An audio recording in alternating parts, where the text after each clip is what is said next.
नमस्कार, मैं हूं दीपक चौरसिया। आपके अपने शो देश की बहस के साथ हम एक बार फिर से हाजिर हैं। न्यूज नेशन का ये वो मंच है जहां होती है आपके मन की बात। आज आपने देश की बहस का जो मुद्दा तय किया है वो है कि क्यों कांग्रेस अपना घर नहीं बचा पा रही है। इसको 59% लोगों ने आज देश की बहस का मुद्दा बनाया है। इस चर्चा में मेरे साथ एक बड़ा पैनल शामिल होगा, साथ ही दर्शक भी जुड़ेंगे, क्योंकि ये आपका अपना शो है। आप मुद्दा तय करते हैं, आप ही बहस करते हैं। कांग्रेस के लिए अपना घर बचाना और अपने योद्धाओं को रोके रखना ही सबसे बड़ी चुनौती है। मध्य प्रदेश में सत्ता गंवाने के बाद अब राजस्थान में उसके लिए टेंशन है। बागी सचिन पायलट ने अपने पत्ते नहीं खोले, मगर कांग्रेस हाईकमान को हिलाकर रख दिया। इसका असर यह हुआ कि दिल्ली से जयपुर तक दौड़ शुरू हो गई। आपको बता दें कि आज जयपुर में कांग्रेस पर्यवेक्षकों की मौजूदगी में सीएम अशोक गहलोत ने विधायक दल की बैठक की, जिसमें सचिन पायलट और 18 विधायक शामिल नहीं हुए थे। ऐसे में सवाल यही है कि क्या पायलट को मना पाएगी कांग्रेस? अपना घर बचाने में कांग्रेस के छूट रहे पसीने। बागी सचिन पायलट के रुख पर सस्पेंस। शक्ति प्रदर्शन के बाद भी टेंशन में गहलोत। राजस्थान में बागी सचिन पायलट ने कांग्रेस को इस तरह बेचैन कर दिया। अब कांग्रेस किसी भी तरह राजस्थान का किला बचाने के लिए हाथ पैर चला रही है। इस कड़ी में जयपुर में सीएम आवास पर विधायकों की परेड हुई, जिसमें दिल्ली से गए कांग्रेस पर्यवेक्षकों की मौजूदगी में 107 विधायकों के समर्थन का दावा किया गया।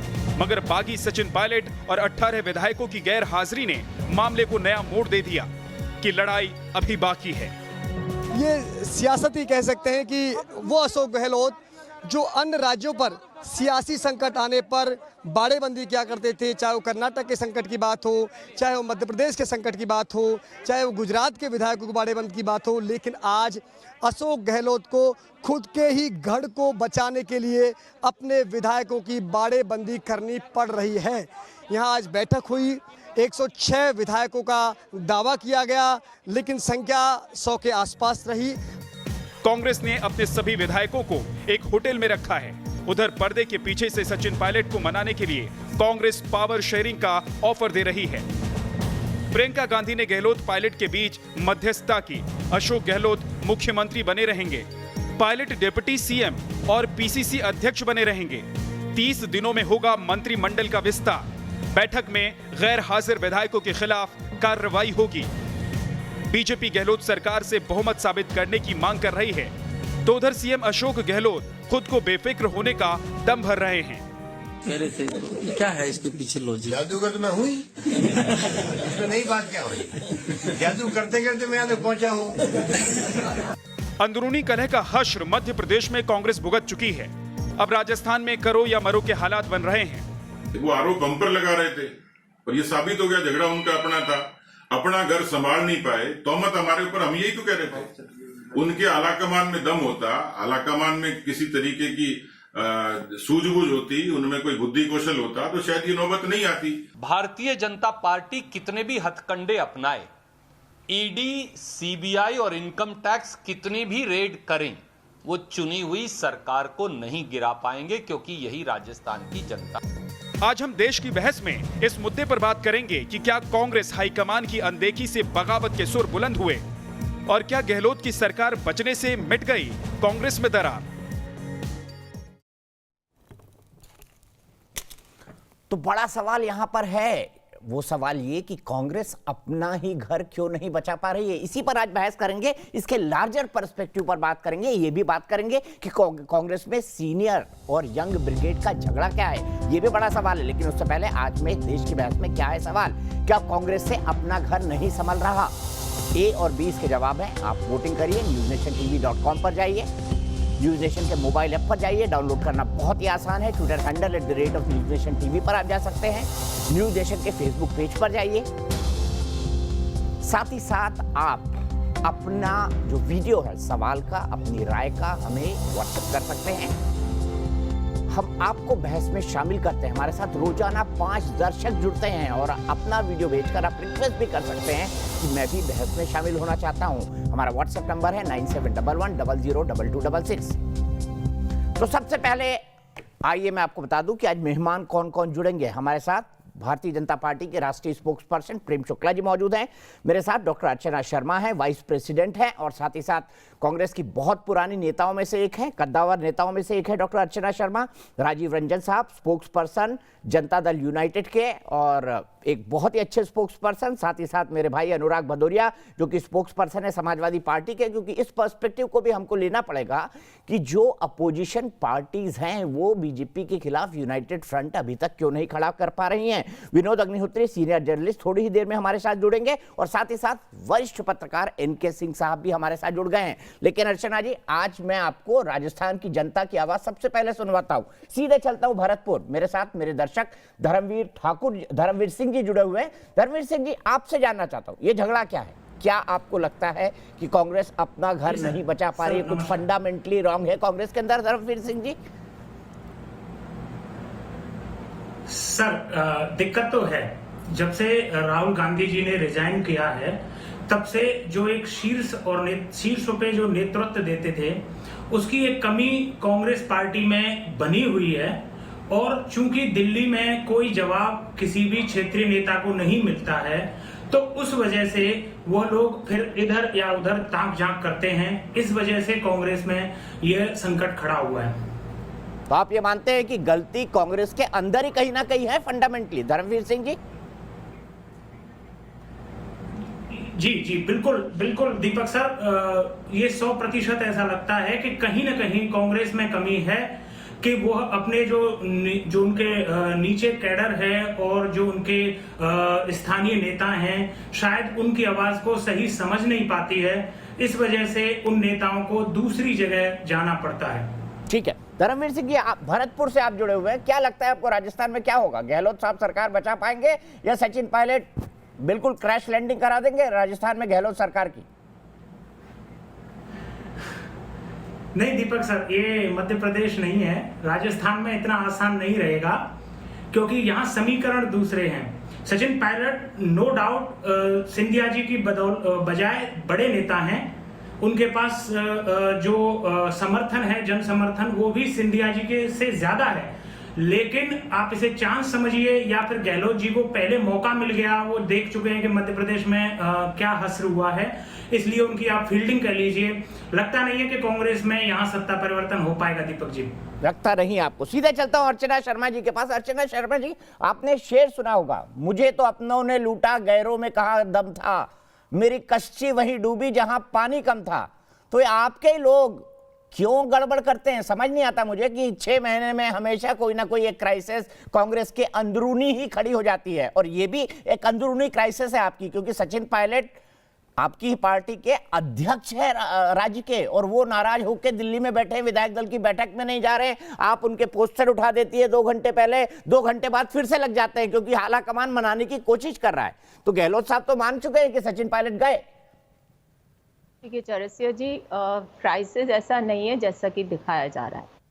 ये बात ठीक है कि सचिन पायलट जी या सीएलपी की जो मीटिंग थी उसमें शामिल नहीं हुए, और उम्मीद हमें ये थी कि वो आएंगे क्योंकि वो सिर्फ डिप्टी सीएम नहीं है, प्रदेश कांग्रेस के अध्यक्ष भी हैं, तो और सेंसिबल भी हैं, रिस्पॉन्सिबल भी हैं। ऐसा मैं मानती हूँ, उन्हें आना चाहिए था।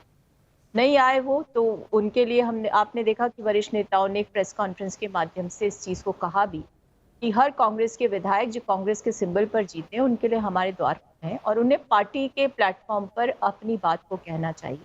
यदि कोई मतभेद है तो उसका समाधान हो सकता है, क्योंकि दुनिया में कोई ऐसी बात नहीं है या ऐसा कोई मतभेद नहीं हो सकता जिसका संवाद के माध्यम से समाधान। अर्चना जी, आप तो जानते हैं यहाँ पर मतभेद भी है, मनभेद भी है। मतभेद से ज्यादा मनभेद है, लेकिन बातचीत नहीं हो रही मुख्यमंत्री और उप मुख्यमंत्री में। वो आपकी पार्टी के अध्यक्ष है और आपकी पार्टी का, राज्य का, कांग्रेस संगठन का अध्यक्ष ही नाराज है। देखिए चौरसिया जी, कल माननीय मुख्यमंत्री महोदय ने बयान दिया कि हम लोगों के बीच में मतभेद हो सकते हैं, मनभेद नहीं है। मुझे कोई ईगो नहीं है उनसे बात करने में, मैं उनसे वार्ता के लिए तैयार हूँ। तो फोन उठा के क्यों नहीं बोलते हैं सचिन भाई क्या है मोबाइल नंबर? बोल देना चाहिए उनको अभी तक तो, गहलोत साहब को बोल ही नहीं रहे हो तो।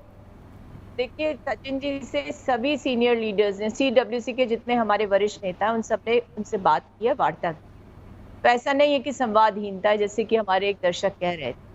कांग्रेस पार्टी में इंटरनल डेमोक्रेसी है, हर कार्यकर्ता, हर नेता, और सचिन जी का बहुत बड़ा कार्य, हर व्यक्ति को ये स्वीकार्यता है कि अपने मन की बात को, चौरसिया जी, दिक्कत ये है कि 2014 के बाद से एक ऐसी परंपरा शुरू हो गई इस देश में कि जो केंद्र में बैठे हैं उनका पेट इतना बड़ा हो गया कि वो भरता ही नहीं, उन्हें सुहाता ही नहीं है कि गैर भाजपा शासित राज्यों में कैसे दूसरी पार्टियों की सरकारें बने, जनता के जनादेश का सम्मान होता रहे। वो सिर्फ यही प्रयास में लगे रहते हैं। चाहे कोविड त्रासदी के दौरान देख लीजिए मध्य प्रदेश में क्या हुआ, क्योंकि बहुत सारे विस्तार में बोलने की आवश्यकता नहीं, पूरा देश जानते हैं। डॉक्टर शर्मा, आप तो अपना ही घर नहीं बचा पा रही, तो प्रेम शुक्ला जी की पार्टी को क्यों दोष दे रही हैं? आप सुनिए, हमारा घर सुरक्षित है। हमने तो आज भी मुख्यमंत्री जी ने बता दिए कि सारे नंबर्स हमारे साथ हैं। कल भी हम 18 विधायक कहाँ हैं आपकी पार्टी के? 18 विधायक, वो 18 होटल भारत ग्रैंड है, मानेसर के अंदर 14 है, 12 है, ये सारे स्पेकुलेशन है। लेकिन जो नहीं आया तो उसके लिए एक रेजोल्यूशन पास है कि डिसिप्लिनरी एक्शन भी लिया जाएगा हमारी पार्टी के संविधान के। तो फिर 18 लोग तो और सचिन पायलट जो आपके राज्य के अध्यक्ष है, उनके खिलाफ डिसिप्लिनरी एक्शन क्यों नहीं हुआ? अर्चना शर्मा जी, अभी तक तो हो जाना चाहिए था रेजोल्यूशन के मुताबिक। आज ही रेजोल्यूशन पास हुआ है और मैंने आपसे कहा ना कि उनसे हम सुरजेवाला जी ने सार्वजनिक रूप से कहा है कि आइए संवाद करिए, सबके लिए द्वार खुले, क्योंकि आप पार्टी सिंबल से जीते। तो मुझे पूरी उम्मीद है कि सब लोग पार्टी में लौटेंगे। और मैं आपको एक चीज और बता दूं कि जिन लोगों के बारे में मीडिया प्रचार प्रसार कर रहा था कल से कि अमुक अमुक विधायक जो है यहाँ नहीं है, वो गुड़गांव में कहीं बाड़ेबंदी में, उनमें से कई विधायक आए, उन्होंने सार्वजनिक तौर पर ये कहा कि ऐसी बात कयास। तो मेरा कहने का तात्पर्य है कि जितने भी कयास लगाए जा रहे हैं, अब देखिए ना, इनके कोई सोशल मीडिया के इंचार्ज दिल्ली में, अब वो मुझे लगता है इंसेंट पर्सन है वो, क्योंकि उनके ट्वीट भी मैं देखती रहती हूँ। आज वो कहते हैं फ्लोर टेस्ट हो जाए। भाई आप कौन होते हैं मांग करने वाले? यहाँ विपक्षी नेता ने नकार दिया, यहाँ प्रदेश अध्यक्ष है भाजपा, उन्होंने नकार दिया। ये सारी चीजें जो है चौरसिया जी, एक तरह से मैं समझती कि स्पेकुलेशन कयास है, और कयास के आधार पर जब चर्चा होती है तो कोई निष्कर्ष नहीं निकलता। लेकिन एक बात मैं जिम्मेदारी के साथ कह सकती हूँ इस चैनल पर कि हम लोगों की सरकार बिल्कुल सुरक्षित है, कहीं भी डिस्टेबलाइज हम लोग नहीं है। हाँ, बीजेपी ने प्रयास किया और वही तो सवाल है, अगर सुरक्षित है तो बाड़ेबंदी क्यों? जो राजस्थान का टिपिकल शब्द है, बाड़ेबंदी करनी पड़ी आपको। सुरक्षित है तो बाड़ेबंदी क्यों? सीधे प्रेम शुक्ला जी से सवाल लेते हैं। प्रेम शुक्ला जी, यहाँ पे भी आपकी दाल काली है, क्योंकि अर्चना शर्मा जी कह रही हैं कि ये जो सब कुछ हुआ है, ये तो हुआ है आपके इशारे पे, आपका पेट बड़ा हो गया है। ये बाड़ेबंदी इसलिए होती है चौरसिया जी, क्योंकि हमारे जो विधायक थे मध्य प्रदेश में, उनको कर्नाटक में रिजॉर्ट में रख लिया, क्वारंटाइन कर दिया।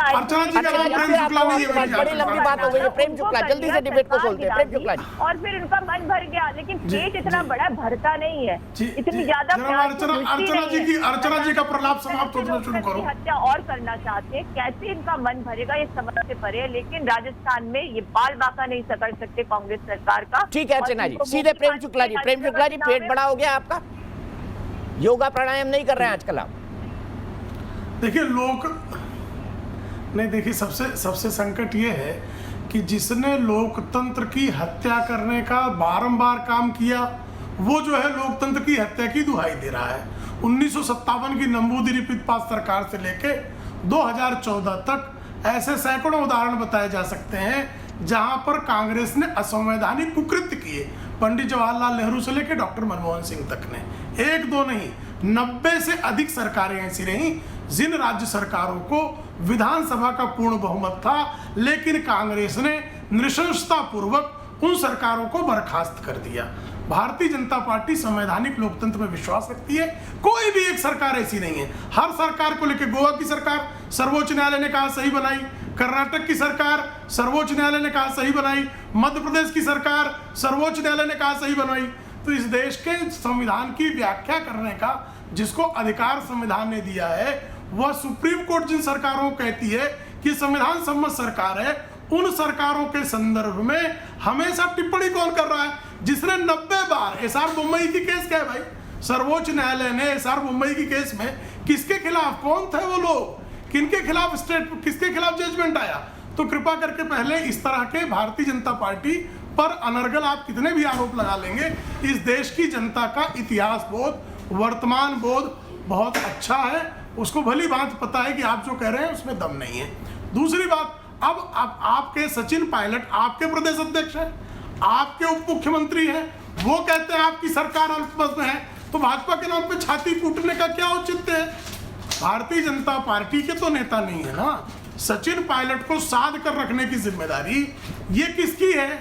ये जिम्मेदारी है आपके अंतरिम राष्ट्रीय अध्यक्ष की, आपके पूर्व राष्ट्रीय अध्यक्ष की, आपके पार्टी के प्रभारियों की, अगर वो कहते हैं कि मेरे खिलाफ जिस तरह की बातें हो रही हैं उसके बाद मैं कांग्रेस के साथ नहीं हूं और अशोक गहलोत जी की सरकार अल्पमत में है, तो भारतीय जनता पार्टी के नाम पर आप सिर धुन लीजिए।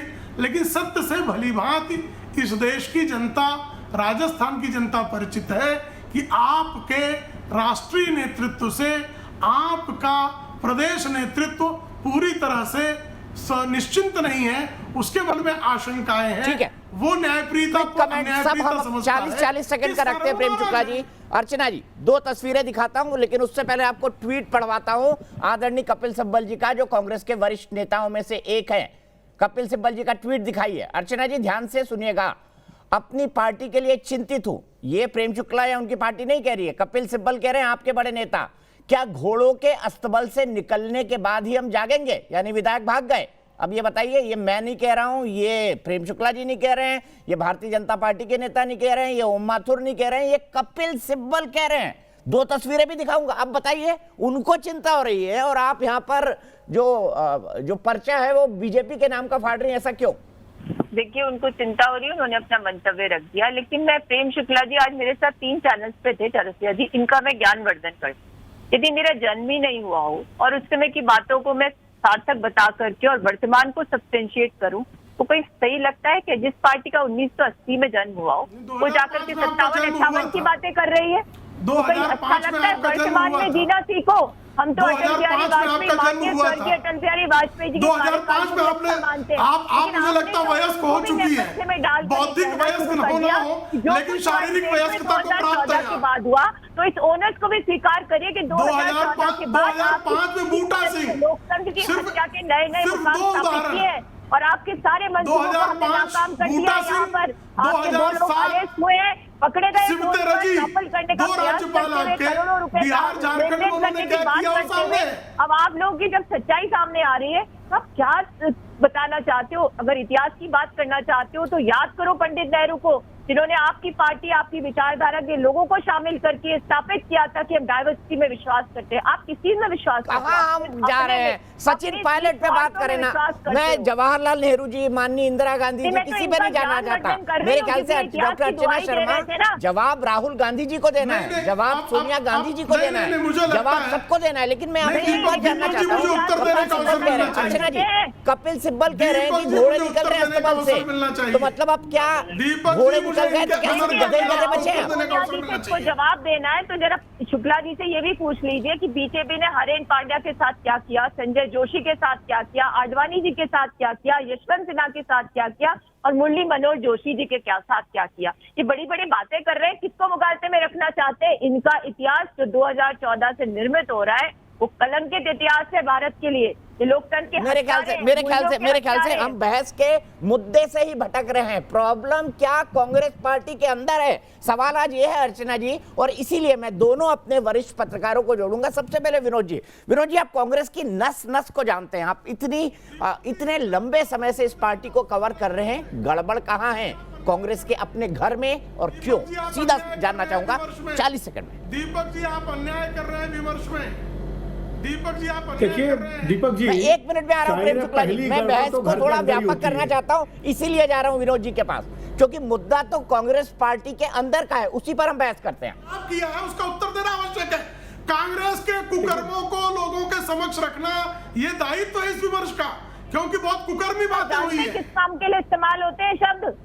आपके तो शब्द मैं आपको सवेरे से समझा रही हूँ शुक्ला जी, पैनल पे बैठो ना तो अच्छी भाषा का इस्तेमाल किया करो। और कोई महिला यदि पैनल हो तो और गरिमा में बनो। ये पार्टी अब महिला कार्ड के लिए आपका संस्कार मुझे पता है, आपकी पार्टी के संस्कार से हम भली भांति परिचित है।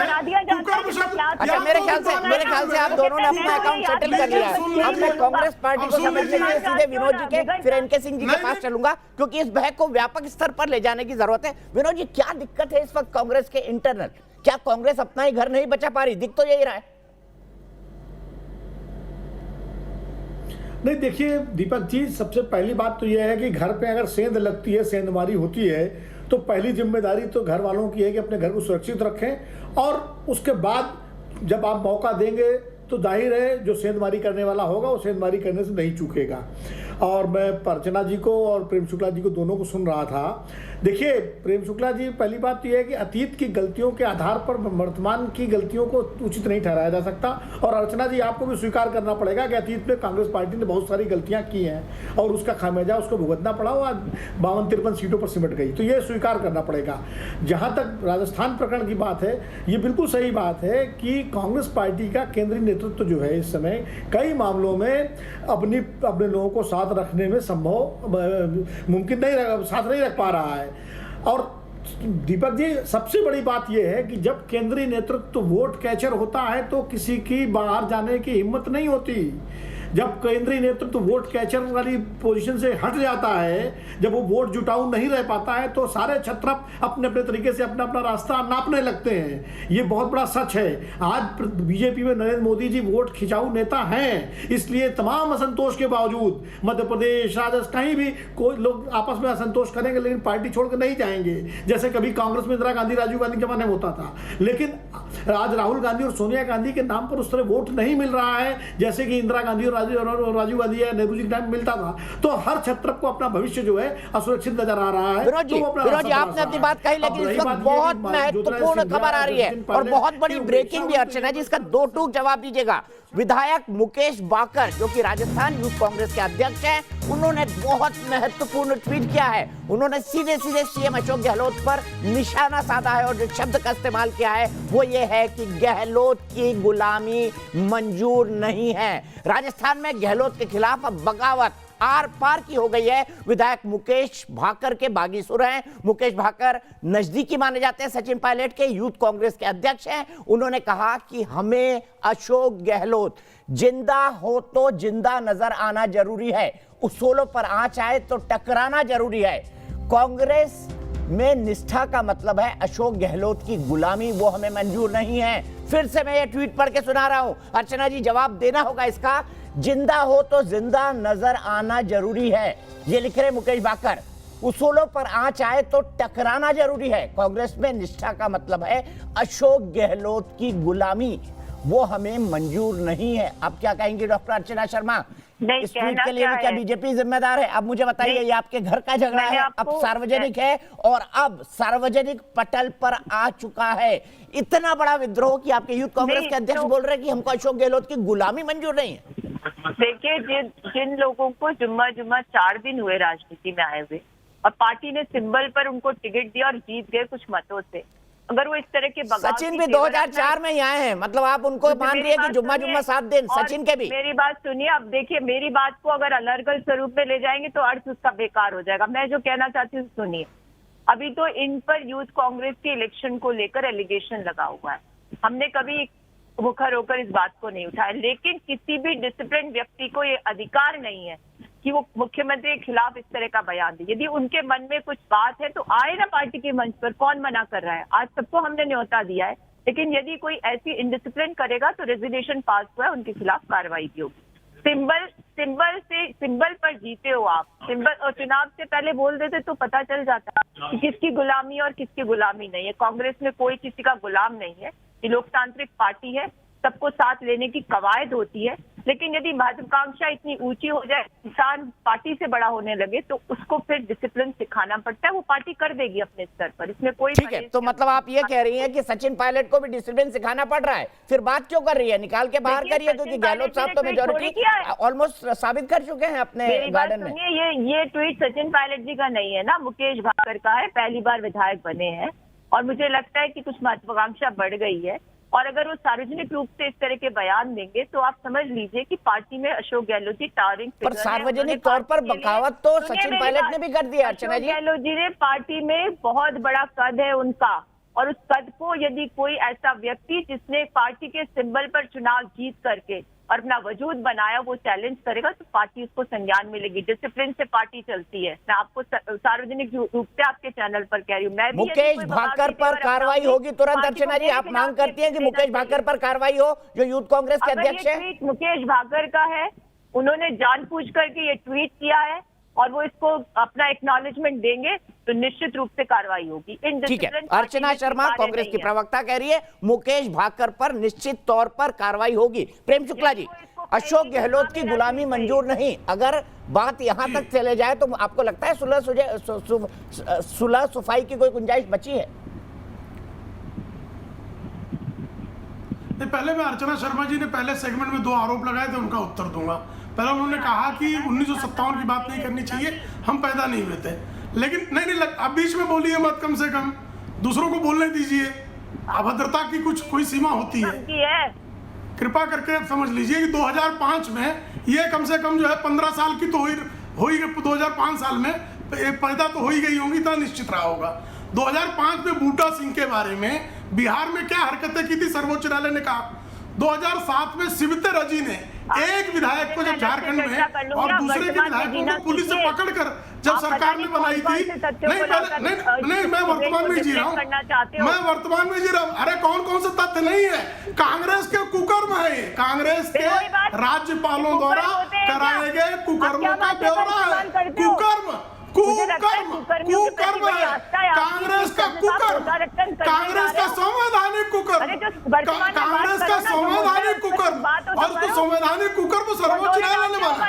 अरे कर रहे ना बात आप बीच में इतनी। ठीक है, मैं देखिए मैं आप दोनों से रिक्वेस्ट करता हूं, हम सब लोग स्काइप पे जुड़े हुए हैं, इसलिए हम अपने कमेंट को छोटा रखें और एक दूसरे पर ना बोले तो शायद दर्शकों तक आवाज ठीक से पहुंच पाएगी। प्रेम शुक्ला जी, मुझे सीधे जोधपुर चलना है, अशोक गहलोत की कर्मभूमि है। डॉक्टर अरविंद मालवी मेरे साथ जोधपुर से सीधे जुड़ रहे हैं मेरे दर्शक। अरविंद मालवी जी, क्या कहेंगे? बचती दिख रही है सरकार, आपको जाती दिख रही दे रही है, ये क्यों हो रहा है कांग्रेस में, और कांग्रेस अपना घर क्यों नहीं संभाल पा रही?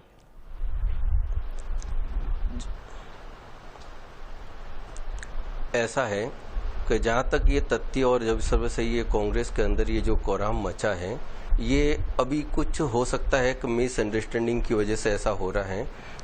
सबसे पहले पार्टी की मर्यादा और पार्टी की गरिमा को इनको समझना चाहिए, और उसके बाद आपसी तथ्य का तालमेल बनाते हुए इनको अपनी सरकार के अंदर स्वयं पहले इसको आपस में बैठ के इसका निर्णय लेना चाहिए, न कि सभी लोगों के बीच में लाके इसको खड़ा कर दिया जाए। सर, आपस में बैठ के निर्णय लेने की गुंजाइश बची ना है, और चुन के ही सार्वजनिक तौर पर बगावत हो चुकी है। देखिए मुकेश भाकर क्या कह रहे हैं कि गुलामी मंजूर नहीं अशोक गहलोत की। जब ये सार्वजनिक तौर बिल्कुल ऐसा है कि जब कोई भी व्यक्ति अपने आप और अपनी मन मर्जी से कोई भी नहीं चलाता, चाहे कोई भी व्यक्ति हो, तो दिशा निर्देश उसको पार्टी के द्वारा ही निर्धारित किया जाता है और वो पार्टी की गरिमा को रखते हुए ही वो निर्णय लिए जाते हैं। अगर ऐसा कुछ गलत होता तो शायद पार्टी कभी ये कदम नहीं उठाती कि अशोक जी को मुख्यमंत्री बना दे या सचिन जी को उप मुख्यमंत्री। जब अगर बना भी दिया गया है तो हो सकता है आपसी नासमझी या कोई कारणों की वजह से तालमेल नहीं बैठ पा रहा हो, तो मैं यही चाहूंगा कि पहले आपस में, क्योंकि ऐसा नहीं अशोक जी कुछ चीज को समझ नहीं रहे, वो एक सीनियर कार्यकर्ता के रूप में जमीन से जुड़े कार्यकर्ता रहे हैं और हमेशा से ही उन्होंने देश के लिए भी, ऐसा भी नहीं कि उसने कुछ नहीं किया, उन्होंने केंद्र की सरकार के अंदर भी अपना कदम रखा था, केंद्रों में भी उन्होंने कार्य किया, अपने अनुभव किया। इवन दैट सचिन जी के फादर के साथ भी उनकी बहुत अच्छी मित्रता रही है, जहां तक मेरा एक सोचना और समझना और मेरा अनुभव रहा है। ठीक है, सीधे हम चलते हैं यहाँ से एनके सिंह साहब के पास। सर, छोटा कमेंट चाहूंगा और कमेंट बड़ा स्ट्रेट। क्या कारण है कि कांग्रेस अपना घर बचा नहीं पा रही है, गड़बड़ कहां है?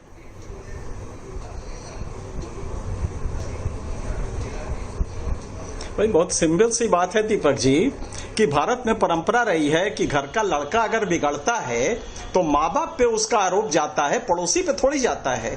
इसलिए पहला तो ये है कि अपना माँ बाप उसको कैसे देख रहे हैं ये देखना होगा। दूसरा, अस्तबल में घोड़े भागते क्यों हैं? अगर सवेरे आपने उनको फेरा होता, सवेरे दौड़ाया होता, अस्तबल में खाना अच्छा दिया होता तो घोड़े ना भागते।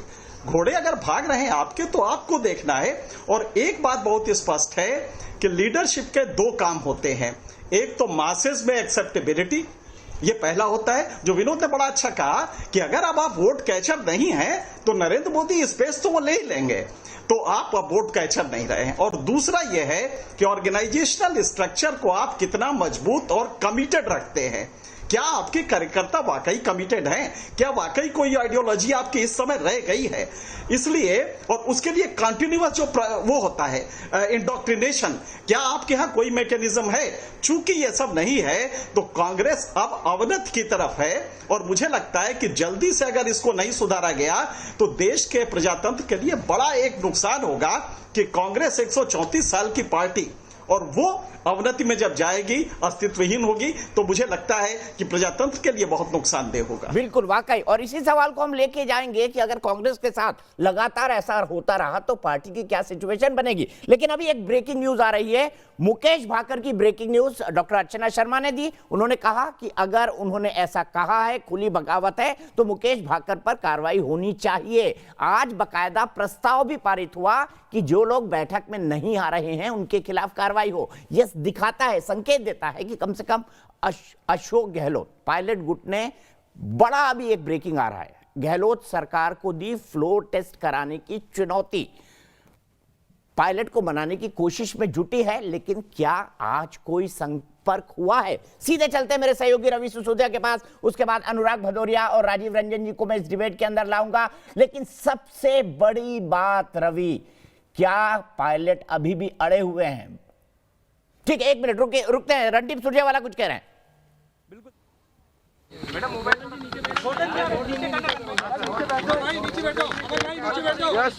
साइलेंट हो जाइए प्लीज। एक साथी का माइक आप पकड़ लीजिए प्लीज, धन्यवाद।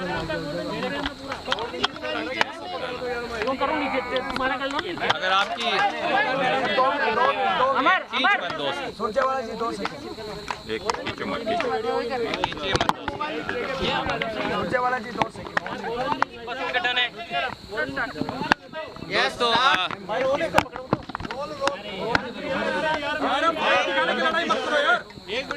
दोस्तों थोड़ी सी शांति रखिए।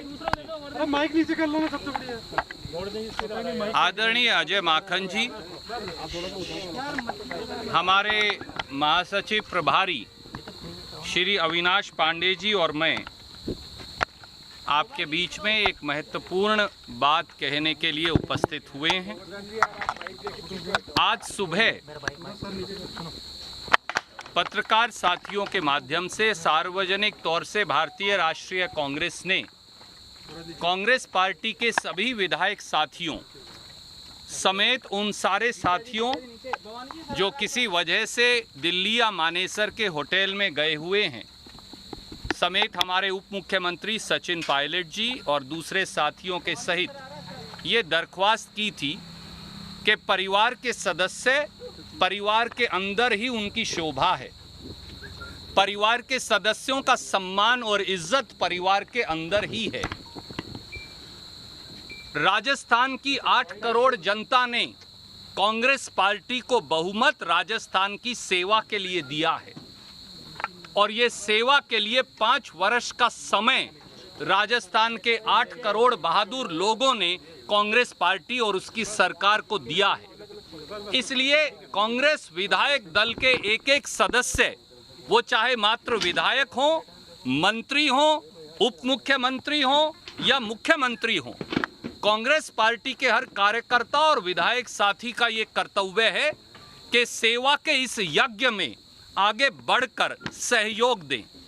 और हमने ये कहा था कि सचिन पायलट जी सहित सब विधायक साथियों के जो किसी वजह से नाराज हैं, उनके लिए सोनिया गांधी जी, राहुल गांधी जी और कांग्रेस पार्टी के सारे दरवाजे खुले हैं। खुले मन से आएं।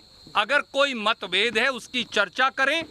केंद्रीय नेतृत्व, प्रभारी महासचिव और दूसरे साथी मिलकर उसका हल निकालेंगे। कांग्रेस विधायक दल की बैठक हुई।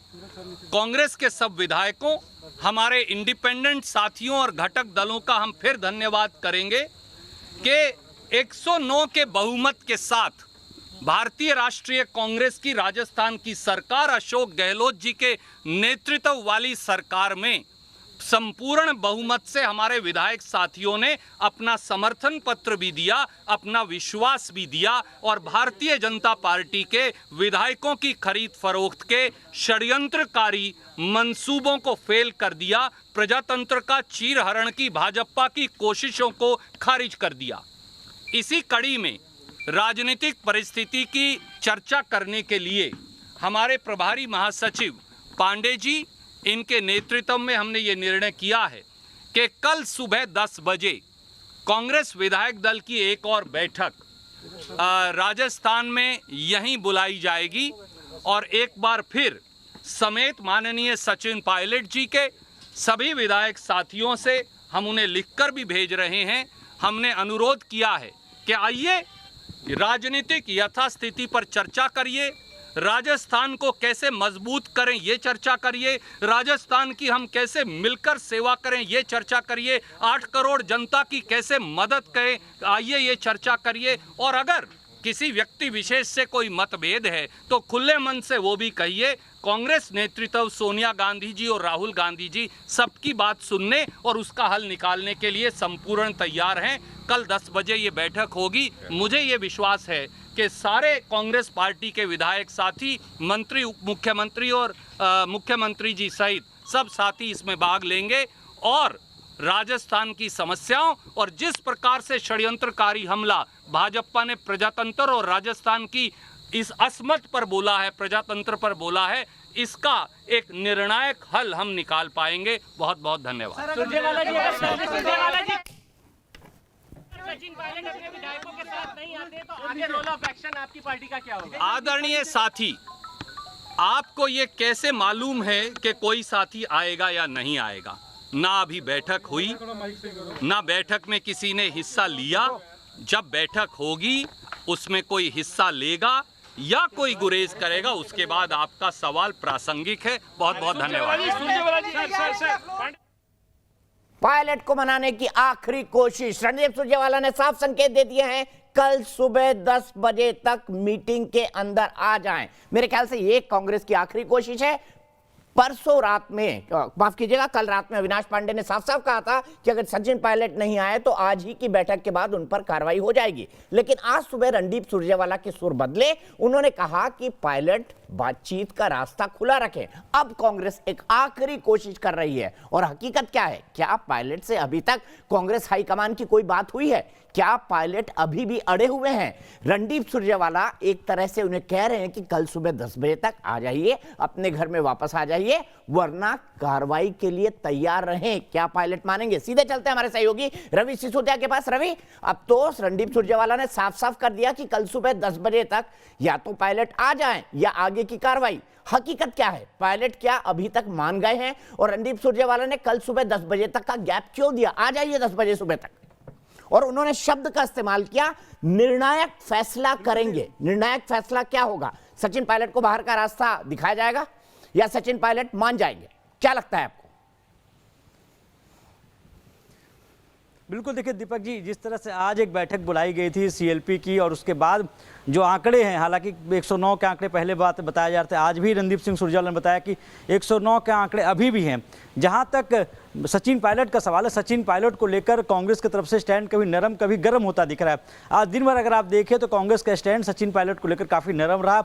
लगातार इनकी तरफ से कोशिश की जाती रही, प्रेस कॉन्फ्रेंस के माध्यम से बताने की कोशिश की जाती रही कि अगर आप आना चाहते हैं तो आएँ, अगर आपकी कोई मांग है तो आप हमें बताएं, उस मांग पर विचार किया जाएगा। उसके बावजूद भी सचिन पायलट मानने को तैयार नहीं है। सबसे बड़ी खबर यही है अभी तक दीपक जी की तमाम कोशिशों के बाद सचिन पायलट अभी मानने को तैयार नहीं है। सचिन पायलट की तरफ से लगातार ये दावा किया जा रहा है कि अशोक गहलोत की जो सरकार राजस्थान में, उनके पास बहुमत नहीं है और उनके पास 20 से अधिक विधायकों का समर्थन है। उन्होंने कहा है कि अगर उनके पास बहुमत है, अगर अशोक गहलोत के पास बहुमत है तो अपने तरफ से किसी तरह फ्लोर टेस्ट सिद्ध करें। लेकिन कोशिशें जरूर की जा रही हैं। जहां तक सवाल है कि उनको कौन मनाया जा रहा है, इसको लेकर पार्टी के अंदर काफ़ी चुप्पी है। जब पूछा गया कि आखिर कौन उनसे बात कर रहा है, राहुल गांधी बात कर रहे हैं, सोनिया गांधी बात कर रही, प्रियंका गांधी बात करें, अहमद पटेल बात कर रहे हैं, तो इस पर बड़े नेताओं ने चुप्पी साधी हुई है। सचिन पायलट से जब हमारी बात हुई थी तो उन्होंने इस बात को कहा था कि उनके तरफ से फिलहाल कोई प्रस्ताव नहीं आया। साथ ही साथ उन्होंने इस बात को जरूर दोहराया था और ये कहा था कि उनके पास 20 से अधिक विधायकों का समर्थन है। अगर अशोक गहलोत के पास 107 से अधिक विधायक हैं तो फ्लोर टेस्ट में साबित करें। तो जरूर कहा सकता है कांग्रेस को इस बात का डर सता रहा है, क्योंकि सबसे अहम बात इस समय है कि 18 कांग्रेस के विधायक, जो कांग्रेस के 18 विधायक हैं, वो सचिन पायलट के संपर्क में है। और कांग्रेस जब ये आंकड़ा 109 का बता रही है, उसमें 13 निर्दलीय विधायकों के साथ मिलाते हैं तो उनका आंकड़ा 109 का होता है। तो ये बात कांग्रेस जानती है कि निर्दलीय विधायक कभी भी छिटक सकते हैं, और यही वजह है कि एक बार फिर से कांग्रेस की तरफ से ये पासा फेंका गया है कि कल एक बार विधायक दल की बैठक होगी और उसमें अगर किसी को आना है तो आए और अपनी बात को रखें। जी दीपक जी, मतलब कल की ये बैठक निर्णायक होगी, या सचिन पायलट कांग्रेस की तरफ या सचिन पायलट कांग्रेस के बाहर? देखिए, आज जो बैठक हुई थी विधायक दल की बैठक, उसके बाद सभी विधायकों की तरफ से एक रेजोल्यूशन पास किया गया था और ये कहा गया था कि जो भी लोग पार्टी के एंटी पार्टी एक्टिविटीज में लगे हुए हैं उनके खिलाफ कठोर कार्रवाई की जाए। आज बैठक हुई, उन पर वीपी इशू था, उसके बावजूद भी बहुत से विधायक नहीं आए, उसके बावजूद भी कांग्रेस की तरफ से किसी तरह की कोई कार्रवाई नहीं की गई।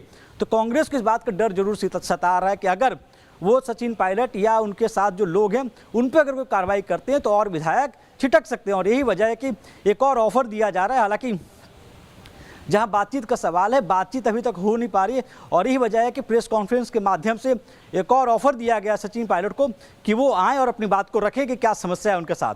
जी, आखिरी बात, क्या सचिन पायलट से आज कांग्रेस नेतृत्व में, और दूसरा सवाल, गांधी परिवार में किसी की बात हुई है? क्या हुई है कोई बातचीत, या बातचीत बिल्कुल बंद है जैसा सचिन दावा कर रहे हैं, सचिन के समर्थक दावा कर रहे हैं? देखिए, जो मेरे सूत्र बता रहे हैं उसके अनुसार 2 दिन पहले राहुल गांधी की बात सचिन पायलट से हुई थी। जहां तक आज की बात किया, केसी वेणुगोपाल को राहुल गांधी की तरफ से ये दायित्व सौंपा गया था कि वो सचिन पायलट से बात करें और उनके साथ क्या परेशानियां हैं, क्या चीज़ें हैं वो रखे। यही वजह है कि सूत्रों से बातें छन कराते रही कि सचिन पायलट को अशोक गहलोत की सरकार में समस्या थी कि उनको काम नहीं करने दिया जा रहा था, वो अध्यक्ष पद छोड़ना नहीं चाह रहे थे, उनको कोई आज़ादी नहीं थी, इस तमाम तरह की बातें आई। हालांकि ये बातें पहले दिन से है, जब से सचिन पायलट उप मुख्यमंत्री बने तभी से उनके साथ ये समस्या होती रही। लगातार वो ये बात दिल्ली दरबार में पहुँचाते रहे, उसके बावजूद कोई कार्रवाई नहीं होती रही। अभी की अगर बात करें तो सचिन पायलट इतने आगे बढ़ गए, ऐसे में उनको वापस पीछे लौटना बहुत आसान नहीं दिखता। और यही वजह है कि कांग्रेस की तरफ से लगातार कोशिश की जाए, लगातार ये फीलर देने की कोशिश की जा रही है कि अगर वो चाहते हैं कि पार्टी में वापस आना चाहते हैं तो वापस आ जाए, पार्टी उनके खिलाफ कोई कार्रवाई नहीं करेगी। क्योंकि अभी भी जब रणदीप सिंह सुरजेवाला ने जो प्रेस कॉन्फ्रेंस की उसमें भी उनके सुर काफ़ी नरम थे और उन्होंने कहा कि वो परिवार के सदस्य हैं, जो आना चाहते हैं आ जाए, और कल अगर नहीं आते तो उसके बाद निर्णायक कार्रवाई की जाएगी। जी ठीक है रवि, तो मतलब संकेत साफ है, कांग्रेस पार्टी ने 10 बजे सुबह तक का वक्त दे दिया है सचिन पायलट को। लेकिन जहां तक मेरी जानकारी है, जहां तक रवि की जानकारी है, आज दिन भर कांग्रेस हाईकमान से सचिन पायलट ने किसी भी तरह की बात नहीं की है। हमारे साथ कांग्रेस के राष्ट्रीय स्पोक्सपर्सन आलोक शर्मा जी जुड़ गए हैं, उनका भी स्वागत करूंगा इस शो में। और सबसे पहले कपिल सिब्बल जी का ट्वीट दिखाइए आलोक शर्मा जी को। आलोक जी, मेरा सीधा सवाल होगा, ये घोड़े कहां भाग गए? जो कपिल सिब्बल कह रहे हैं कि घोड़े अस्तबल से भाग गए, कहां भाग गए सब घोड़े? देखिए, मुझे लगता है कि पूरा देश जानता है किस तरह से ज्योतिरादित्य सिंधिया ने जो भी किया वो पूरे देश के सामने था, और जिस तरह से 2 दिन का घटनाक्रम चल रहा है तो पूरे देश के सामने है, और उसमें बीजेपी का क्या रोल है और पूरी पटकथा कहाँ से बीजेपी से लिखी जाती है, ये दीपक जी आपसे कहीं पर छुपा नहीं हुआ, पूरे देश से छुपा नहीं हुआ है, कोई कहीं नहीं भागा हुआ है। मुझे लगता है कि परिवार में अनबन और तमाम चीज़ें चलती रहती हैं, और चाहे वो अभी विधायकों की बात चल रही हो, चाहे निर्दलीय विधायक की बात चल रही हो, चाहे सचिन पायलट जी की बात चल रही हो, सब कांग्रेस के साथ रहेंगे और कांग्रेस की सरकार को राजस्थान में कोई खतरा नहीं है। ठीक है आलोक शर्मा जी, एक तस्वीर दिखाता हूं आपको, ये 2 विंडो में आपको दिखाता हूं। एक तरफ सचिन पायलट के पोस्टर हटाए जा रहे हैं पीसीसी ऑफिस से, और दूसरी तरफ 2 घंटे बाद फिर लगा दिए जाते हैं, क्योंकि आला कमान उनसे बात करने की इच्छा जाहिर करता है रणदीप सुरजेवाला के थ्रू। ये देखिए, ये पोस्टर हटाए गए सचिन पायलट के और फिर लगाए गए। आलोक शर्मा जी, इतना पशोपेश कांग्रेस पार्टी में इस लेवल का कंफ्यूजन बहुत कम देखने को मिलता है, ऐसा क्यों हो रहा है? लगातार ये क्यों होता जा रहा है? पहले आपने मैंडेट के साथ सरकार पाई मध्य प्रदेश की, वो गवा दी, अब ऐसा लग रहा है राजस्थान भी जाएगी। ये उहापोह, ये कंफ्यूजन। और मैंने अभी एक शेर पढ़ा था अर्चना जी के लिए, आपको भी पढ़ देता हूँ। मुझे तो अपनों ने लूटा, गैरों में कहाँ दम था, मेरी कश्ती वहीं डूबी जहां पानी कम था। ये शेर कांग्रेस पर क्यों लागू हो रहा है आलोक जी? उसके बाद सीधे प्रेम शुक्ला। ये तस्वीरें दोनों दिख रही है, सचिन पायलट के पोस्टर हटाते हुए फिर से लगाते हुए। बहुत से देखिए, बहुत से शेयर जो हैं अभी वो चाइना पे भी बहुत से रहे हैं, कि थोथा चना और बाजे घना वो मोदी जी पे बहुत पूरी तरह से सटीक लागू होता है। कोरोना के मामले में भी कि थोथा चना और बाजे घना कोई काम नहीं हुआ, महंगाई के मामले में भी। तो शेयर और मुहावरे उन पर आज ना जाएं। जहाँ तक बात है कि आप देखिए, हाँ आज राजस्थान की बात करते हैं, क्योंकि राजस्थान के आप अगर बाहर निकलेंगे तो फिर बहुत सारी चीज़ें हैं। मणिपुर है, गोवा है, नागालैंड है, कर्नाटक है, अरुणाचल है, मध्य प्रदेश है, सबकी एक ही स्क्रिप्ट लिखी जा रही है जब से नोटबंदी हुई है। तो मुझे लगता है कि नोटबंदी का जो सबसे बड़ा फ़ायदा रहा है और पीएम केयर्स फंड का रहा है वो बीजेपी को रहा है। ऑपरेशन कमल जिस तरह से चलाया जा रहा है, जिस तरह से ईडी, सीबीआई, तमाम तोते जो इनके घोड़े एकदम खुलते हैं कि जैसे ही जहां पर जरूरत होती है इशारा होता है और सब चालू हो जाते हैं। मुझे लगता है कि आपको याद होगा दीपक भाई कि पिछले साल फरवरी मार्च में जी तो कह रहे घोड़े आपके भाग रहे हैं। घोड़े तो इन्हीं के भाग रहे हैं। अब देखिए, नहीं हमारा कोई घोड़ा नहीं भाग रहा है, हमारे सब घोड़े अपने घर में हैं, जो भी हैं हमारे सब विधायक हों चाहे सब लोग हमारे घर में हैं। लेकिन आप देखिए कि यही जयपुर था और पिछले साल मार्च अप्रैल में जब लोकसभा के चुनाव थे उससे पहले भी ईडी यहाँ पर गई थी, रॉबर्ट वाड्रा जी और प्रियंका जी तमाम चीज़ों को लेकर। लेकिन लोकसभा का चुनाव खत्म हो गया, उसके बाद तमाम चीज़ें समाप्त हो गई। तो जिस तरह से उपयोग किया जा रहा है इन तमाम एजेंसीज़ का, ये दुर्भाग्यपूर्ण है, ये भारतीय लोकतंत्र के लिए दुर्भाग्यपूर्ण है। आज बीजेपी अपनी पीठ थपथपा सकती है, हमने मध्य प्रदेश की सरकार गिरा दी कांग्रेस की, हमने वहाँ की सरकार गिरा दी, हमने यहाँ की सरकार गिरा दी, लेकिन अल्टीमेटली भारतीय लोकतंत्र की हार हो रही है कहीं ना कहीं इसमें, और ये चीज़ पूरे देश को समझनी होगी। आज मैं ओम माथुर जी का एक वक्तव्य सुन रहा था दीपक भाई, वो कहते हैं कि अभी तो लंबी कहानी है। सीधे प्रेम शुक्ला जवाब ले लेते हैं, क्यों भाई आप सरकार पूरी तरह से बीजेपी धन बल का और तमाम एजेंसीज का उपयोग कर रही है सीधी तरह से। इसका कोई कहीं पर दूसरा मतलब नहीं है। विधायक कोई जीते, किसी पार्टी से जीते, ये लोग पैसों का ऑफर देते हैं। आज भी बसपा के एक विधायक ने ओपनली आकर कहा है दीपक भाई, किसी को ऑफर देता तो पूरी तरह से कहा कि मुझे पूरे पैसों का और तमाम चीजों का ऑफर दिया गया। प्रेम शुक्ला जी देखिए, लोकतंत्र को शोकतंत्र में तब्दील करने वाले और संसद में नोटों का नंगा नाच करने वाले, जिनकी राष्ट्रीय अध्यक्षा जो है घोटाले में और किसकी कांग्रेस की संपत्ति हड़प करने के मामले में बेल पर हो, वो कृपा करके इन सब बातों पर बहस ना करें, मुद्दे की बात करें। मुद्दे की बातें करें कि सब इनके साथ हैं। आदरणीय आलोक शर्मा जी का ये दावा है कि सारे विधायक, मैं सचिन पायलट, इनके साथ हैं। जब इनके साथ है तो रणदीप सुरजेवाला किसको कह रहे हैं साहब कि आप आ जाइए, नहीं तो 10 बजे के बाद हम फिर कार्रवाई कर देंगे। अगर पायलट साहब जो हैं वो एटीसी के कनेक्शन में है, एयर ट्रैफिक कंट्रोल के हेडक्वार्टर के यदि संपर्क में सीधे आदरणीय पायलट जी हैं, तो ये डिस्ट्रेस कॉल किसको दी जा रही है, ये डिस्ट्रेस सिग्नल किसको भेजा जा रहा है, वो बताइए ना। कौन है वो? सचिन पायलट इनके प्रदेश अध्यक्ष हैं, इनके सारे विधायक इनके साथ हैं, इनकी सरकार बहुत जो है वो बहुमत में है। अल्पमत में होने की बात तो किसी भारतीय जनता पार्टी के नेता ने नहीं कही, बल्कि इनके उप मुख्यमंत्री ने कही, इनके प्रदेश अध्यक्ष ने कही। और जब ये कहते हैं प्रदेश अध्यक्ष इनके साथ हैं, तो फिर डिस्ट्रेस कॉल किसको दिया जा रहा है वो बता दें। मुस्कुरा रहे हैं आलोक जी, लेकिन आलोक जी आपने इस बात का जवाब नहीं दिया कि सुबह सचिन पायलट के पोस्टर हटा क्यों दिए गए थे, 2 घंटे बाद लगा क्यों दिए गए। आपकी मुस्कुराहट आज आलोक भाई बहुत कुछ कह रही है। लेकिन सीधे मैं अपने एक दर्शक राजेंद्र जाजू के पास चलूं, उससे पहले एक क्विक कमेंट अनुराग भदौरिया और राजीव रंजन जी का। अनुराग भदौरिया, इतना विपक्ष में बिखराव क्यों? ये मोदी जी से लड़ने के बजाय लग रहा है कि अपने आप में ही निपट ले गए, जरूरत ही नहीं उनको किसी दूसरे से लड़ने की। देखिए, बड़ी अजीब सी बात है दीपक जी, इस देश के अंदर में राष्ट्र की बात कहीं हो ही नहीं रही है, जनता की बात नहीं है। भारतीय जनता पार्टी सत्ता की बात कर रही है। पूरा देश जूझ रहा है कोरोना काल से, शायद ये भूल रही है भारतीय जनता पार्टी। भारतीय जनता पार्टी भूल रही है, सीएमआई की रिपोर्ट है कि 40 साल से नीचे के लोग कम से कम 48% बेरोजगार हो चुके हैं और 40 साल से ऊपर के लोग 52% बेरोजगार हो चुके हैं। इसके बारे में अगर एवरेज लगा लो तो 50% हमारे देश में लोग बेरोजगार हो चुके हैं, किसान आत्महत्याएं कर रहे हैं और यहाँ पे डीजल पेट्रोल की कीमतें बढ़ती जा रही है, मध्यवर्ग भी परेशान है, गरीब भी परेशान है। लैपटॉप तो आपने भी बांटे थे अनुराग भाई, लेकिन उसके बाद में इंजीनियर बने कितने बने बताइए। नहीं, एक मिनट अपनी पूरी बात कर। उसके बारे में सरकार को चिंता नहीं, जिसके लिए मोदी जी आए थे सरकार में। हम आएंगे तो हम राष्ट्र निर्माण करेंगे। अगर राष्ट्र निर्माण इसको कहते हैं कि आप सत्ता हासिल करेंगे या कांग्रेस भारतीय जनता पार्टी आपस में लड़ेगी, कांग्रेस ने यही काम किया था। कांग्रेस जब सरकार में थी तो 2014 के पहले यही काम करती थी, जनता ने उनको आईना दिखा दिया। आज भारतीय जनता पार्टी वही काम कर रही है 2014 तो आपको तो खुश होना चाहिए अगर ये काम कर रहे हैं। 2024 में इनको आईना दिखा देंगे अनुराग भाई, आप क्यों चिंता में पड़ रहे हैं? क्योंकि जनता के साथ जब किसी ने खिलवाड़ किया है, जनता की भावनाओं के साथ खेला है, सत्ता की लालच में आए हैं और सत्ता की लालच में आप जनता की सूचनाओं को भूल गए। राजीव रंजन जी, एक क्विक कमेंट आपसे, क्या दिक्कत है भाई? आपको लगता है कि ऐसे हालात में अगर कांग्रेस पार्टी इंटरनली ही खत्म हो जाएगी तो फिर लोकतंत्र के लिए तो बड़ी गड़बड़ वाली बात है? मजबूत अपोजिशन तो होना चाहिए राजीव रंजन जी, लेकिन यहाँ तो दिख ही नहीं रहा है। निसंदेह लोकतंत्र के लिए सशक्त विपक्ष एक महत्वपूर्ण हिस्सा है, और आज जिस तरह से कांग्रेस कमजोर होती जा रही है, हम ये कह सकते हैं कि 132 वर्ष पुरानी पार्टी का भग्नावशेष केवल अब बचा है, और अगर सिलसिला यही जारी रहा तो लुप्त प्राय प्रजाति के तौर पर कांग्रेस को दर्ज मान लिया जाएगा।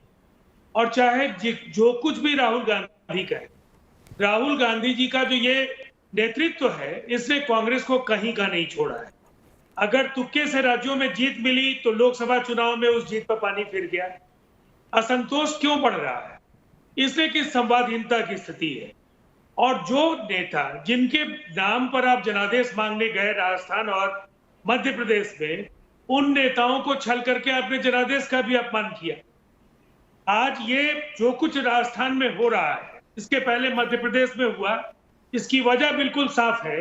इन दोनों नेताओं के नाम पर आपने युवाओं को लुभाने का काम किया, और आज आप फिर से केवल आपको ऐसा लगता है कि केंद्रीय नेतृत्व या एक परिवार के नेतृत्व के सामने जो राज्यों में उभरता हुआ नेतृत्व है, कहीं भविष्य में कोई चुनौती नहीं बन जाए, ठीक है, तो उनको उभरने के पहले ही आप खत्म कर देते हैं। ठीक है, यहाँ पे बड़ा सवाल यही शुरू होता है। मैं सिर्फ आलोक जी एक ही सवाल का जवाब लूंगा, फिर दिखाऊंगा सचिन के पोस्टर हटाए क्यों और बाद में लगाए क्यों। अभी भी दर्शक इसका जवाब नहीं जान पाए। ब्रेक के बाद फिर आऊंगा।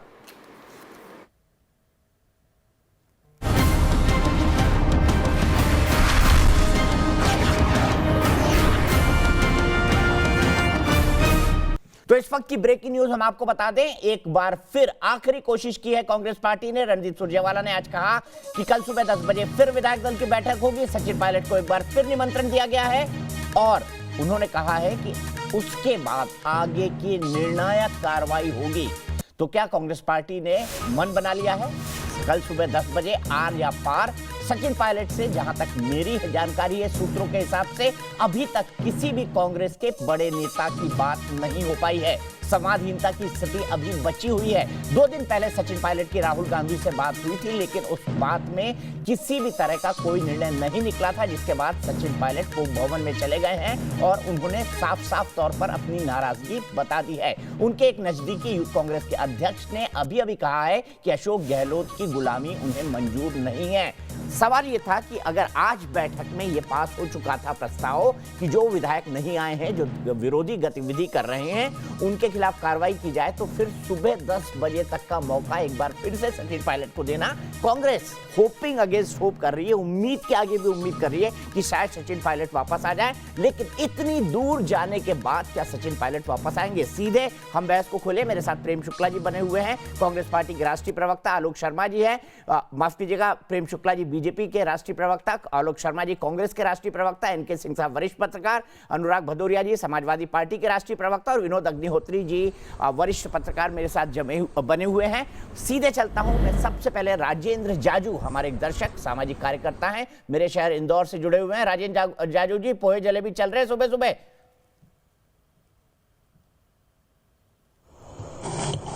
बिल्कुल सर, बिल्कुल लॉकडाउन में एंजॉय कर रहे हैं। ठीक है, बताइए आपको क्या लगता है, बचा पाएंगे सरकार? रहेंगे सचिन पायलट अशोक गहलोत के साथ कि नहीं रहेंगे? आपका लॉजिक क्या कहता है, आपका विश्लेषण क्या कहता है राजेंद्र?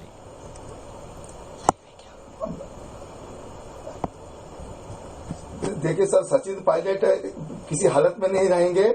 जिस प्रकार से मध्य प्रदेश में आदरणीय ज्योतिरादित्य सिंधिया जी ने मेहनत करके सरकार लाने में अपना महत्वपूर्ण योगदान दिया, उसी प्रकार से सचिन पायलट जी का योगदान को भुलाया नहीं जा सकता है। सरकार बनाने में उनका, लेकिन उनकी काफी उपेक्षा हुई है। वो कांग्रेस पार्टी डूबता हुआ जहाज है। राहुल गांधी उस जहाज के कैप्टन है। मेरा तो पढ़े लिखे काबिल लोगों से निवेदन है कि उन पर तत्काल कांग्रेस छोड़ देनी चाहिए। परिवार की सेवा के लिए राजनीति नहीं की जाती, देश की सेवा के लिए राजनीति की जाती है। ठीक है। सीधे चलता हूं सबसे पहले विनोद अग्निहोत्री जी के पास। विनोद अग्निहोत्री जी, दर्शक दो टूक राय बना रहे कि कांग्रेस डूबता हुआ जहाज है, आपका विश्लेषण क्या कहता है? अगर ये हालात रहे तो कांग्रेस के लिए आने वाले समय में कितने भारी पड़ सकते हैं? क्योंकि असंतोष की खबरें और कांग्रेस से निकलकर रीजनल छत्रप बनना, चाहे वो जगनमोहन रेड्डी हो, चाहे वो शरद पवार हो, चाहे वो ममता बनर्जी हो, चाहे वो हेमंत विश्व शर्मा हो, ऐसे अनगिनत नाम है जिनको गिनाया जा सकता है जो कांग्रेस से हटे।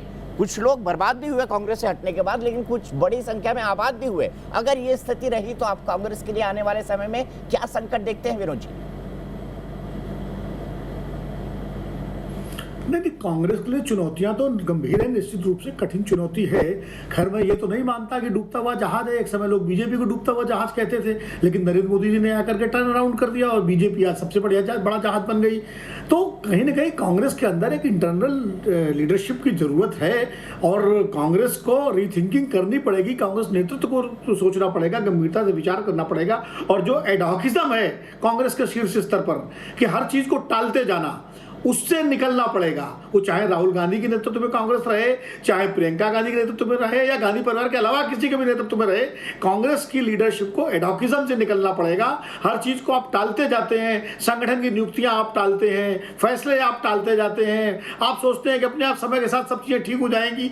चीजें समय के साथ ठीक नहीं होती और बिगड़ती हैं अगर टाली जाती है। बीमारी का इलाज अगर समय पर नहीं हुआ तो वो फिर भयानक हो जाती है, जानलेवा हो जाती है। यही सचिन पायलट, अशोक गहलोत, ज्योतिरादित्य सिंधिया और कमलनाथ अगर इन समस्याओं को टालने के बजाय कांग्रेस पार्टी ने सख्त स्टैंड लेके इनको हल किया होता, रिजॉल्व किया होता और साफ कह दिया होता कि भाई ये होना है। अगर ज्योतिरादित्य सिंधिया को कह दिया होता कि आपको प्रदेश अध्यक्ष बना दे रहे हैं, बनना है तो बनो, नहीं तो बात छोड़ो, और कमलनाथ से कह देते कि इनको हम बना रहे हैं, तो शायद ये नौबत नहीं आती। सचिन पायलट से भी कह दिया जाता कि अशोक गहलोत 5 साल मुख्यमंत्री रहेंगे, आप रहिए या न रहिए। मतलब कम से कम फैसला लेने का जोखिम कांग्रेस पार्टी के लीडरशिप को सीधे चलता हूं आलोक जी के पास। भारतीय जनता पार्टी ने 2014 के बाद से कितने बदलाव किए, उनके संगठन के स्तर पर बदलाव हो गए, उनके हर स्तर पर बदलाव हो गए। कांग्रेस पार्टी वहीं की वहीं है। लोग उसमें जो लीडर्स हैं, जो जहां जमे हुए हैं वहीं जमे हुए हैं, वो उन्होंने एक तरह से अपने को मान लिया है कि वो इंटाइटल्ड है उन पदों पर रहने के लिए। तो ये जो सेंस ऑफ इंटाइटलमेंट जो है कांग्रेस लीडरशिप के अंदर,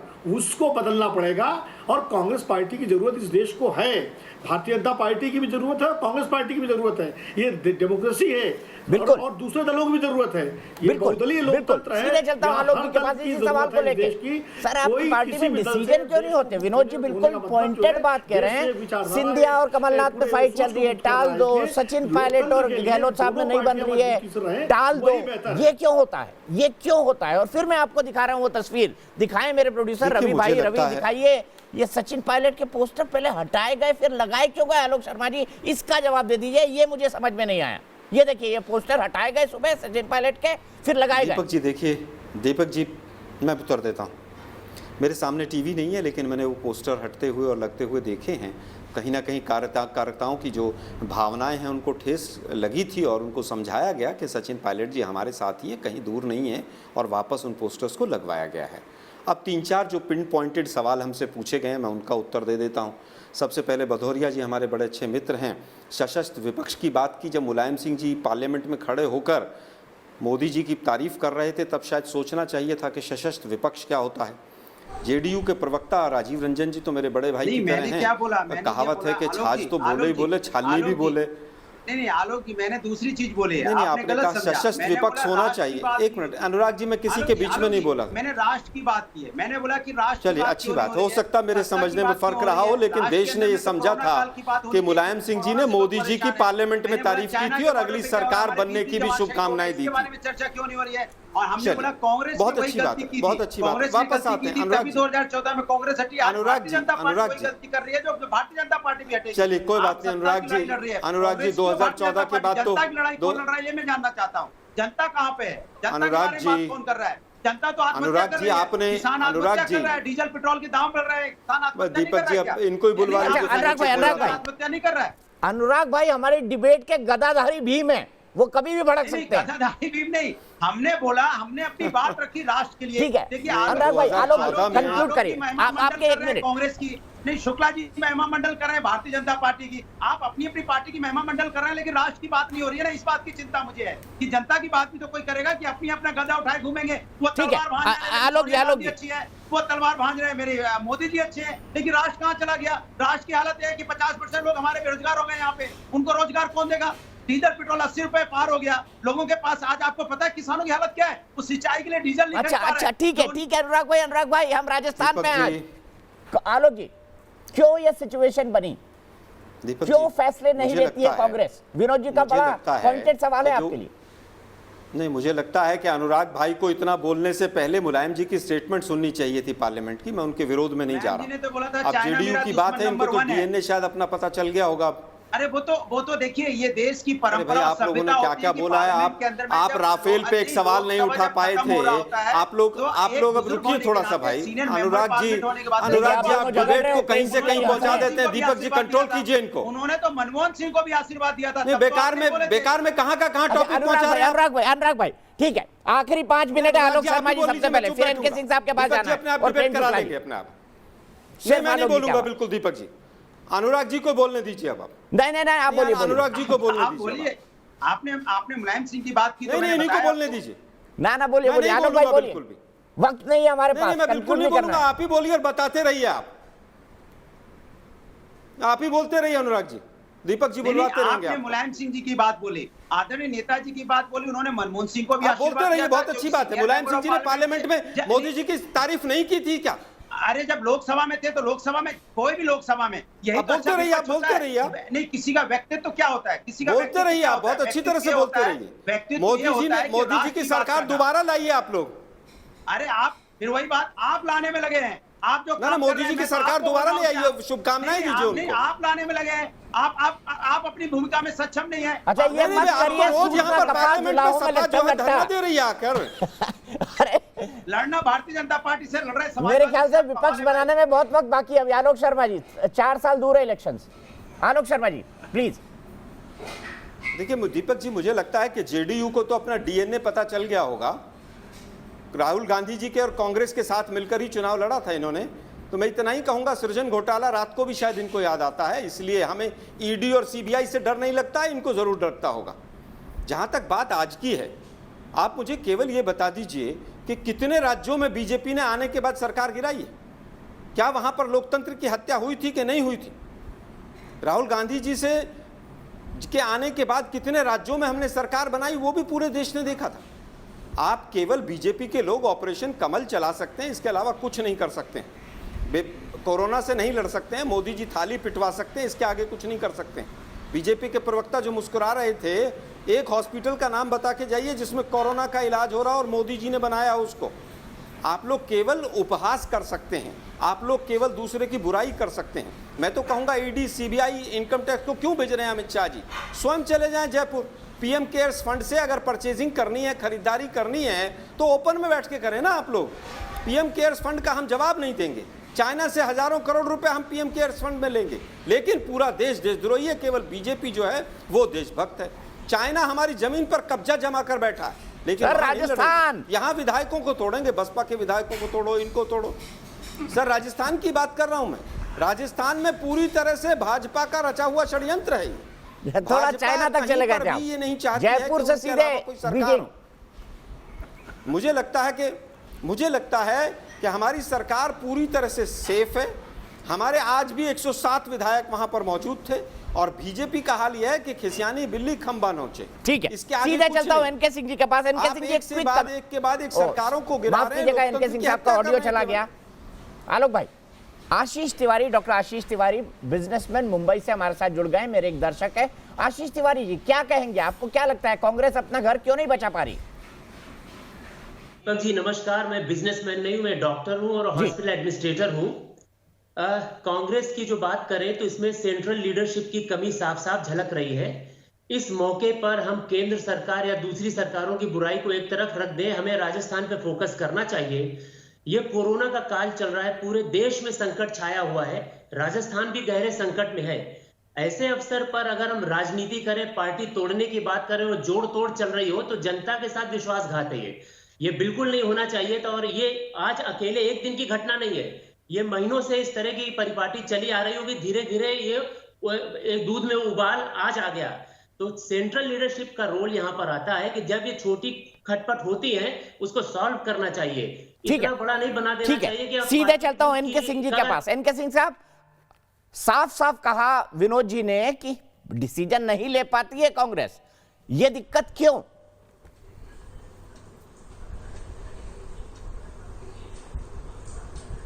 नहीं, वो इसलिए है कि पार्टी में एक जो डायरेक्शन होता है वो ये लीडरशिप दे नहीं पा रही है। हर समय एक डायनामिज्म होता है, गत्यात्मकता, जो काल दिक सापेक्ष होता है और इमीडिएटली आपको नई सिचुएशन में नई चीजें करनी पड़ती हैं। आप जरा गौर कीजिएगा, जब मोदी इमर्ज कर रहे थे तो वो जो एक जुझारूपन कांग्रेस में होना चाहिए था, क्या वो कहीं नजर आया? आज 6 साल हो रहे हैं, क्या कांग्रेस कभी भी कोई बड़ा मास मूवमेंट लेके चली है? क्योंकि वो जो धार होता है वो प्रेजेंट लीडरशिप के पास नहीं है। हो सकता है आलोक जी वगैरह इसको नहीं कहेंगे, लेकिन भीतर से ये सब मानते हैं कि हमारी लीडरशिप में वो डायनेमिज्म नहीं है। हाँ, एक चीज अब मैं बता दूं दीपक जी, आप तो बहुत ही सीनियर है और हम लोग साथ रहे हैं, ये कोई भी कार्रवाई नहीं करेंगे। कार्रवाई सिर्फ उनपे होगी, सचिन पायलट पे और या 1-2 एमएलए पे। आप ध्यान रखिएगा, और आप तो इसको देखे भी हैं कई असेंबलीज में, कहीं भी किसी को निकाला नहीं जाएगा, किसी विधायक को पार्टी से नहीं निकाला जाएगा, वरना खतरा यह है कि ये अनअटैच्ड मेंबर के रूप में रहेंगे और तब ये बीजेपी के फेवर में वोट दे सकते हैं, व्हिप इन पे लागू नहीं होगा।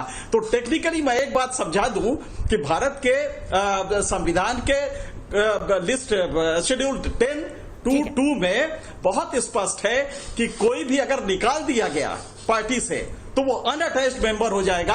लिहाजा कल कोई भी कार्रवाई किसी भी एमएलए पे नहीं होने जा रही है। मैसेज के लिए इक्का दुक्का पे कर दे, सचिन पायलट पे कर दे, ताकि लोग डर जाए। 20 सेकंड प्रेम शुक्ला जी आपको दूंगा, क्योंकि आलोक जी के बाद जवाब नहीं लिया था। क्या लगता है, सचिन पायलट रहेंगे कांग्रेस के साथ, जाएंगे? आपका पत्रकार क्या कहता है अंदर का? देखिए, सचिन पायलट को ये ले कहां रहे? सचिन पायलट, मैंने कहा ना कि डिस्ट्रेस कॉल दिया जा रहा है। सचिन पायलट इनके प्रदेश अध्यक्ष हैं, इनके राष्ट्रीय अंतरिम अध्यक्ष के संपर्क में है क्या वो, और उनको संपर्क में लिए जाने का प्रयास हो रहा है क्या? उन पर प्रेस कॉन्फ्रेंस में उनके बारे में बातें की जा रही है, जैसे एनके सिंह जी ने भी बता, विनोद अग्निहोत्री जी ने बहुत पॉइंटेड सवाल आलोक शर्मा जी से पूछा था। आलोक शर्मा जी ने आओ माओ काओ चाओ सब बातें की, लेकिन मुद्दे की बात नहीं की ना। मुद्दे की बात यह है कि भाई संकट कहां से है? संकट आपके यहां से है कि आपकी पार्टी के 2 जो वरिष्ठ नेता हैं, सचिन पायलट और अशोक गहलोत, उनके बीच इतनी भयंकर जो है आशंका की खाई है कि वो खाई आप बांट नहीं पा रहे हैं। फिर उसमें किसी का घोड़ा भाग जा रहा है, किसी गधा भाग जा रहा है। साहब, किसी को घोड़े और गधे को भागने की आवश्यकता नहीं है। ठीक है, अब मुझे यही रोकना पड़ेगा डिबेट का। अफसोस आलोक भाई, अब जवाब हम कर लेंगे क्योंकि मुद्दा गर्म रहने वाला है। राजस्थान की राजनीति में अभी बहुत कुछ होना बाकी है। सचिन पायलट बहुत दूर निकल गए हैं, क्या वापस आ पाएंगे? नजर हमारी लगातार बनी रहेगी। हमारी इस खास पेशकश में आज के लिए इतना ही, लेकिन न्यूज नेशन एक ऐसा चैनल है जहां पर खबरों का सिलसिला कभी नहीं थमता।